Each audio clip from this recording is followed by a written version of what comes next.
us the objectives for our first speaker, who's going to be Rob.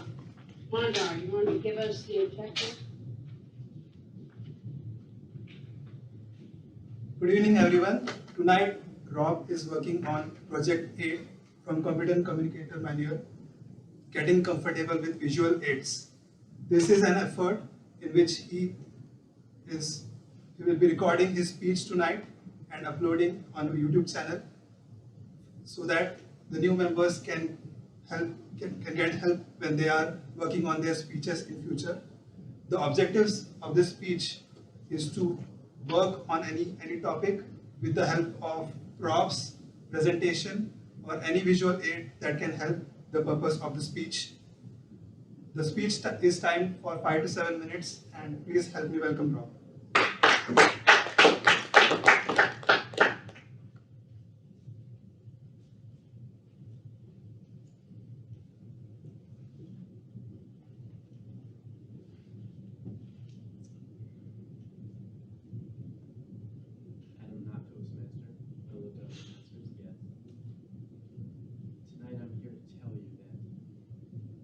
Most people seem to have succumbed to is PowerPoint is their only option for presentation. I'm here to tell you that it's not. In fact, it often replaces their ability to communicate because the audience will watch the PowerPoint, they will read the slides, they will lose focus on what the speaker is saying. So instead of PowerPoint as a visual aid, which so many people use, we're going to go old school, old guy, doing old things with actual physical props. To do that tonight, I'm going to teach you how to grow a glass. Now, this is a very old technique, and if you happen to be watching Netflix or whatever it is, you see the Blown Away series where they have different blown glass artists competing with their works of art. Super fun. I'm here to tell you that it's also super hot. Tonight I'm going to work with just a few props. We're going to start with basic. A blowpipe. Right? Pretty basic. It is a hollow stainless steel tube. Frequently, the tip is a little bit bigger because the larger the thing you want to blow, the larger that tip should be, so the more glass that it gathers.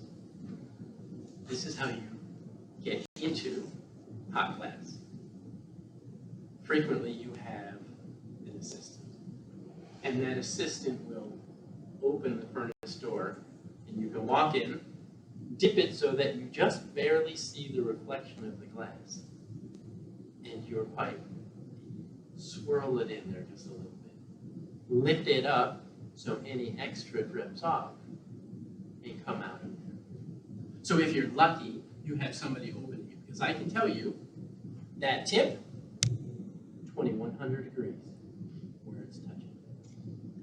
So if you are not ready for heat, I've had people drop the pipe in my hands. It's all like, what? That was unfortunately one of my engineering students, and I really wanted to slap him on the head because not only did he do that, but the pipe was super hot and I burned my hands, so I was a little bit frustrated. One of the things you always must do when you have molten glass on the pipe is you must always keep it. I don't mean everywhere. I mean keeping it spinning, because that glass is hanging off the end, and the only way it stays centered is to have it like swoop a little down, bring it up, and it will continually go up and down, but you keep it centered.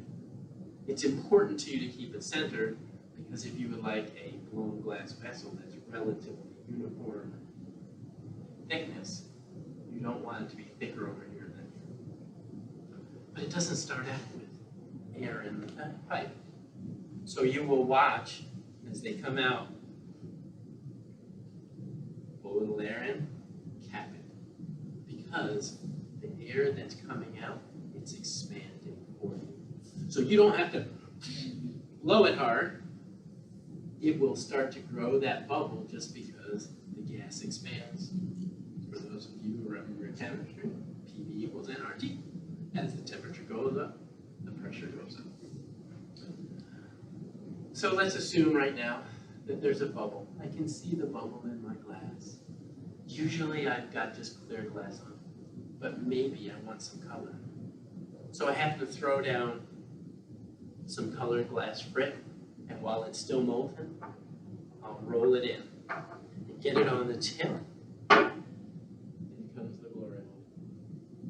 The molten fires it out. Open that glory hole, and you see 2,600 degrees of fire shooting out at you. And so you put it in there and keep it warm, get that glass all molten in, knowing full well that you will get sunburned, but you're going to protect yourself by not standing too close. I mean, I've seen people at arm's length, but generally speaking, you don't have to be. If you are used to doing these tasks, you're used to the heat, and you're not too bad off. And as I move forward, all I have is a blob of glass. It has no particular shape. So when I have a bench and a marbury table, I can shape it. But what you don't expect is I just have some wet newspaper, and I'm using my hand and that wet newspaper, no gloves, just some wet newspaper, and I'm shaping it, making it into a nice bullet shape, making it into a nice ball. There are some other tools that you could use, but generally speaking, you are using paper, nothing but, I don't know, maybe 15 sheets of New York Times between that and you. So you are paying attention to the fact that this is stupid hot. And you're paying attention to the fact that it is centered on your pipe. You're paying attention to the fact that when you blow the glass out, you're expanding it uniformly so the thickness stays the same. But that's not the only tool. Because in order to get it off this pipe, I have a pair of tools called jacks. So if I'm sitting down and I hold and pinch with the jacks, I'm going to create a neck. And that neck is going to be 1, cold, and 2, weak. So that later on, I can put a little water on it and knock it off. Normally somebody will catch it, or I'll have something that I can knock it off into. But I'm using some very simple tools: newspaper, a pair of jacks, basically a pair of pliers or tweezers, a blowpipe. There are a lot of other things that you could be doing with glass. You could use a mold, you could use a bunch of other tools, but generally speaking, what I'm demonstrating right now is the use of these props to develop your understanding of what's going on. So if you take a peek at something that just had a bunch of glass wrapped in it and then dipped in to become clear glass, now